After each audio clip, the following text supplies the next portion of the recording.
बजरंग पुनिया जी और विनेश फोगाट जी को पार्टी में शामिल करने का सिलसिला शुरू करते हैं। मैं आग्रह करूंगा वेणुगोपाल जी से, हमारे महासचिव प्रभारी दीपक बावरिया जी से और उदयभान जी से कि वो उनका स्वागत करके उन्हें पार्टी में शामिल करें। Thank you, welcome. Thank you so much sir. Welcome. Thank you sir. Vineet ji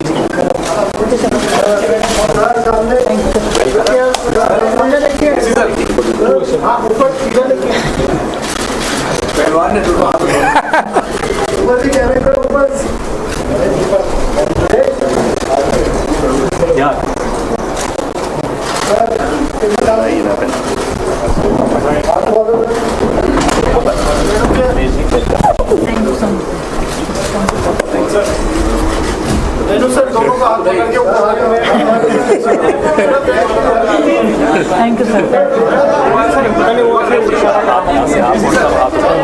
sir एक बार ओके, थैंक यू।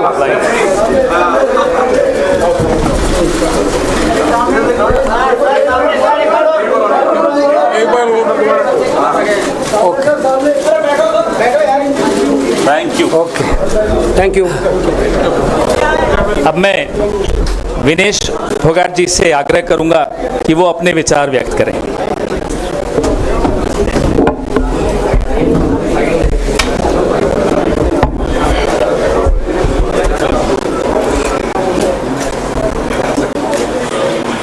सबसे पहले तो मैं पूरे देशवासियों का बहुत बहुत धन्यवाद कहना चाहती हूँ, आप मीडिया पर्सन्स का भी, क्योंकि आप लोग ही हम लोगों को इतना through out the journey wrestling में आपने सपोर्ट किया है। तो मैं उम्मीद करती हूँ कि मैं आपकी उम्मीदों पे खरा उतरूँ बिल्कुल। और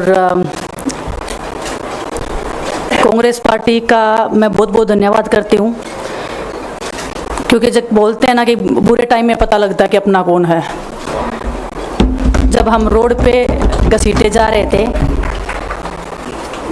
तो छोड़ के बीजेपी को देश में जितनी भी पार्टियां हैं वो हमारे साथ में थी, हमारे दर्द को समझ पा रही थी, हमारे आंसुओं को समझ पा रही थी। मैं बहुत प्राउड फील कर रही हूँ कि मैं एक ऐसी पार्टी में, एक ऐसी विचारधारा में हूँ जो महिलाओं के साथ हो रहा अन्याय और उनके साथ बुरे बर्ताव के खिलाफ खड़ी है। वो लड़ाई लड़ने के तैयार है, सड़क से लेके संसद तक। और मैं विश्वास दिलाती हूँ पूरे देशवासियों को, जो मेहनत, जो लगन से हमने रेसलिंग में काम किया है, हम चाहते हैं कि देश के हर एक नागरिक को जो दर्द, जो तकलीफ हमने झेली है, खासकर महिलाओं के लिए, हर एक उस महिला के साथ में हम खड़े हैं जो अपने आप को लाचार, अपने आप को बेबस समझती है। रेसलिंग में मैंने पूरा कोशिश किया कि मैं जितनी भी महिलाओं को, छोटी बच्चियों को इंस्पायर कर सकती हूँ। मैं चाहती तो मैं जंतर मंतर पे रेसलिंग छोड़ सकती थी, और सभी लोग भी मान रहे थे, पूरा देश इस चीज़ को विश्वास कर रहा था, क्योंकि बीजेपी आईटी सेल ने उस चीज़ को साबित करने की कोशिश की थी कि हम चले हुए कारतूस हैं, हम ख़त्म हो गए हैं, हम पॉलिटिक्स कर रहे हैं। उन्होंने बोला मैं नेशनल नहीं खेलना चाहती, मैंने नेशनल चैम्पियनशिप खेला। उन्होंने बोला ये ट्रायल्स दे के नहीं जाना चाहते, मैंने ट्रायल्स भी दिया। उन्होंने बोला कि ओलंपिक्स लेवल तक नहीं जाना चाहते, मैं ओलंपिक्स में गई, मैं फाइनल्स में गई। अनफॉर्चुनेटली परमात्मा को कोई और चीज़ मंजूर होगी। एक चीज़ मुझे पता है कि जब मेहनत आप करते हो तो ज़रूरी नहीं कि आपको उसी दिशा में मिले, कई बार दूसरी चीज़ों में भी आपको वो फल मिल जाता है। और परमात्मा ने मुझे मेरे देश के लोगों की सेवा करने का जो मौका दिया है, वो मैं मानती हूँ कि उससे बड़ा पुण्य का काम कोई नहीं हो सकता है। मेरे लिए बहुत प्राउड की बात है। बहुत एक मैं नई पारी की शुरुआत कर रही हूँ आज से। मैं चाहती हूँ कि जो हमने फेस किया एज ए खिलाड़ी होने के नाते, उन सब खिलाड़ियों को वो चीज़ ना फेस करनी पड़े। हम उनकी लड़ाई में साथ हैं। शायद उनको आज हिम्मत मिले कि जो पार्टियां पावर में रहती हैं शायद वो साथ में नहीं खड़ी हों, लेकिन उनके बहन भाई हैं जो उनके साथ में खड़े हैं। और हमें पता है स्पोर्ट्स में कितना गलत होता आया है, नहीं बोल पाते हैं खिलाड़ी। आप हमसे देख लो, बजरंग के ऊपर डोप का बैन लगा दिया 4 साल का, सिर्फ किसी लिए कि सिर्फ उन्होंने आवाज़ उठाई थी हमारे साथ बैठ के। तो उसका भुगतान हम कर रहे हैं, आज तक कर रहे हैं, लेकिन हम डरेंगे नहीं, पीछे नहीं हटेंगे। जो लड़ाई थी वो जारी है, ख़त्म नहीं हुई है। कोर्ट में हमारा केस चल रहा है, वो लड़ाई भी हम जीतेंगे, ज़िंदगी की जंग भी हम जीतेंगे। खेल में जैसे हमने कभी हार नहीं मानी है, तो हम इस नए प्लेटफॉर्म पे जो आ रहे हैं, देश की सेवा का भाव, और सिर्फ बोलने तक सीमित नहीं रहेगा ये। हम दिल से हमने खेल किया है और दिल से हम ये काम करेंगे, जी जान से मेहनत करेंगे, अपने लोगों के बीच में रहेंगे। जो भी हम अपने लोगों का भला कर सकते हैं, चाहे कितना ही % हमारे हाथ में होगा, वो हम करने की कोशिश करेंगे। और मैं अपनी बहनों को बताना चाहती हूँ कि आपकी बहन आपके साथ में है। किसी भी मुसीबत में, किसी भी पल, किसी भी क्षण आप ऐसे मत समझना कोई भी आपके साथ में नहीं है।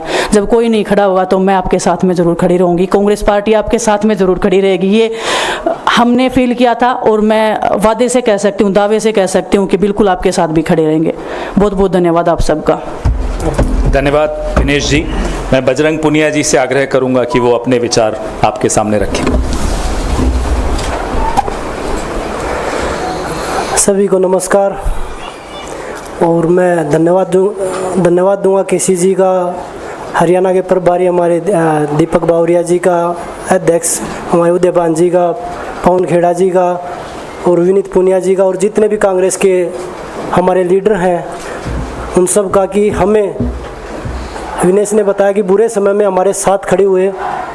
जो आज बीजेपी की IT सेल बोल रही है कि इनका मकसद तो सिर्फ राजनीति करना था, हमने तो उनको लेटर भेजा था, वो जब भी नहीं आए।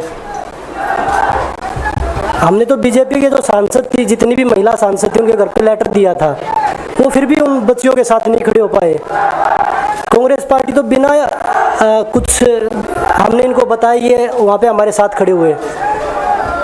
तो देश की बेटियों की जो आवाज़ उठाई उसका भुगतान हम कर रहे हैं। लेकिन ये चीज़ हमें पता लगी कि जो अत्याचार बेटियों पे हुआ जंतर मंतर पे, उसके साथ सिर्फ बीजेपी पार्टी खड़ी हुई और सभी पार्टी हमारे साथ खड़ी थी। और जो भी आज हम इस पे कांग्रेस पार्टी में आए हैं, मैं धन्यवाद देता हूं सभी का। हम अपनी पूरी मेहनत, जितनी हमने कुश्ती में मेहनत की है, जितनी हमें किसान आंदोलन में मेहनत करी है, जितना अग्निपथ योजना के टाइम पे मेहनत करी है और बेटियों के आंदोलन में मेहनत करी है, ऐसे ही मेहनत करेंगे और कांग्रेस पार्टी को भी मजबूत करेंगे और देश को भी मजबूत करेंगे। और ग्राउंड पे रह के काम करेंगे। जैसे रेसलिंग में बचपन से 7-8 साल की उम्र में लगे थे, जब ये पता नहीं था कि हम ओलंपिक मेडल जीतेंगे, लेकिन धीरे धीरे आगे बढ़ते गए, मेहनत करते गए और वो मुकाम हमें मिला, क्योंकि ओलंपिक से बड़ा कोई भी प्लेटफॉर्म नहीं होता। और जिस दिन विनेश फाइनल में गई, उस दिन पूरा देश जोश में था, पूरा जश्न हुआ। लेकिन अगले दिन जो घटना हुई, पूरा देश दुखी था। लेकिन कुछ IT सेल थी जो पूरा देश में जश्न मना रही थी। तो ये देश के लिए बड़े दुख की बात है और पूरे देश को सोचना चाहिए कि आप किन लोगों को सपोर्ट कर रहे हैं।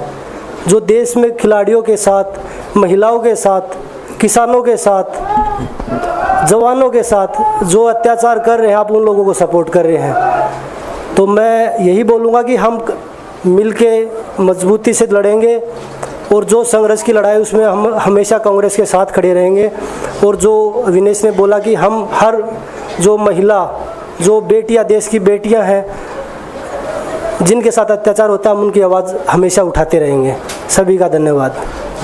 धन्यवाद बजरंग जी। अब कार्यक्रम को हम यहीं समाप्त करेंगे। सवाल नहीं ले पाएंगे क्योंकि बहुत सारी बैठकें हैं।